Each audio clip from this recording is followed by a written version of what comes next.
இப்போ வந்து நம்ம ஹால் இல்லை ரூம்ஸ் அப்படின்னா நம்ம கரெக்டாக அது மேப்பிங் பண்ணணும்.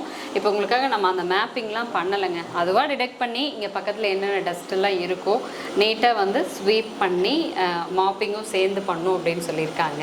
அதில் அதே மாதிரி கார்னர்ஸ் எல்லாம் போகும்போது அதுவே ஸ்லோ பண்ணிக்குது இல்லையா? அந்த ஏதாவது இடிக்கிற மாதிரி வந்தால் அதுவே டிடெக்ட் பண்ணிக்கும். அது ஃபஸ்ட்டு வந்து உங்களுக்கு டச் பண்ணும், அதுக்கப்புறம் வந்து அது டச் பண்ணிவிட்டு அங்கே ஆப்ஜெக்ட்ஸ் இருக்குது அப்படின்னு சொல்லிட்டு அதுவே டிடெக்ட் பண்ணிடும். ஓகே.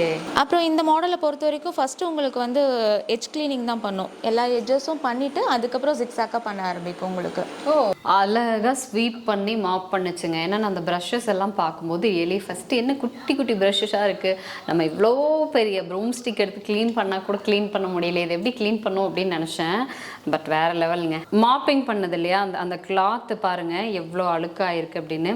நார்மலாக அந்த தரை ஃபஸ்ட்டு பார்க்குறதுக்கு தெரியல, பட் எனக்கு இப்போ டிஃப்ரென்ஸ் தெரியுது. ஏன்னா இந்த ஏரியா மட்டும்தான் இப்போ ஸ்வீப் பண்ணி மாப் பண்ணியிருக்கு.